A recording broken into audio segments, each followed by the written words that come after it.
Hey guys.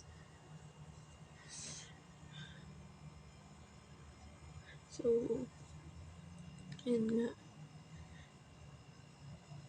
Sumubong ang ano ko, anxiety at postpartum is nagsabay sila.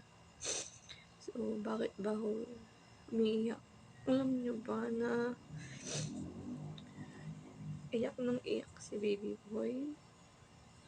Hindi ko alam kung anong gusto niya. Hindi ko alam kung paano pinapatahan ko siya. Iyak pa rin siya ng iyak. Ilang araw na siyang ganito. Tapos, sasabayan pa siya ng ate niya. Iiyak din siya. Parang hindi mo alam sinong uunahin mo sa kanilang dalawa. Tapos, pag, tapos meron pa ako isa, na-stress din ako kasi guys, alam niyo ba bakit? Kung napanood niyo yung uh, video na in-upload ko, di ba bumili ako ng M2 malunggay?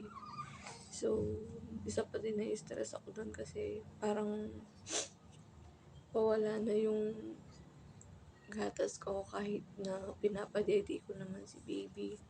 So, yun nga, so pasensya na kung puno ako ng suka. Kada kasi dumidedi sa bote si baby boy is sinusuka niya.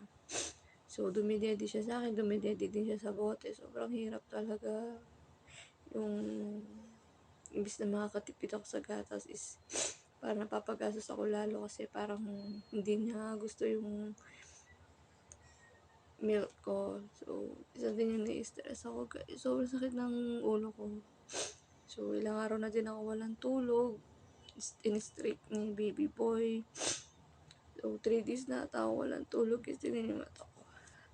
So, alam nyo ba, kagabi, umiyak siya ng umiyak. Umiyak din ako, guys. Hindi ko alam yung gagawin ko. Hindi ko alam kung anong masakit sa kanya. Ano bang gusto niya. Gusto ba niya ng hele? Gusto ba niya ng inaalog? Ganun. Hindi ko alam ano gusto niya. Iyak pa rin siya ng iyak. Yun nga, tas kinabag nga din siya. Sobrang sakit talaga ng ulo ko. Sobrang stress ako ngayon. Hindi ko alam yung gagawin ko. So, walang pahinga. Hindi ko na pwedeng asahan si partner kasi nagtatrabaho din siya. Hindi bawal siyang mag-absent. Kasi ilang araw na din naman siyang absent. Sobrang hirap talaga. Hindi naman ako pwedeng umasa dito kasi may ginagawa din naman sila. So, may time din naman na tinutulungan din nila ako. Siyempre, hindi naman pwedeng iasa lahat sa kanila kasi may ginagawa nga sila, naghahati sila nag-aaral, nagtitinda, may naalagaan din silang bata. So, yun, nagising nga si Bibi pasaway. So, okay, iniiyak ko na lang ngayon, guys. Sakit na ulo ko.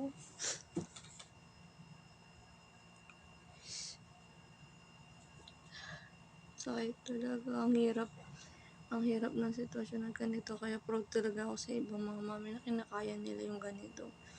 Pero ako talaga parang bibigay na ako, guys. Ang hirap ng di mo alam sino uunahin mo sa kanilang dalawa. Sobrang hirap talaga.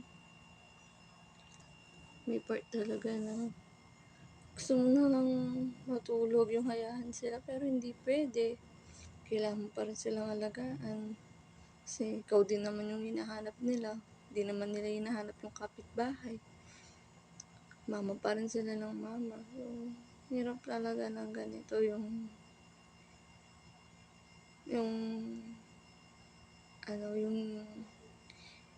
uunahin mo ba yung maliit, uunahin mo ba yung malaki. So, sobrang hirap. Kaya minsan, sobrang hindi ko sa ingay. Minsan nasisigawan ko si ate niya na doon ka muna, unahin ko muna si baby. Buti na lang naiintindihan naman niya kahit pa paano. So, may time talaga na umiinit agad yung ulo ko. Sobra talagang hirap sa sitwasyon ko, promise. Sana mawala na yung iyakin nga ni baby boy. Sobrang hirap talaga, na-stress na ako. So, yun lang guys. Share ko lang. So, panoorin yung next video namin na super stress at depression na ako, guys. So, see you on my next vlog, guys. So, pasensya na di ako masyado nag-upload ng video kasi nga hindi ko alam uunahin ko. So, din lang, guys. So, bye. Sobrang hirap.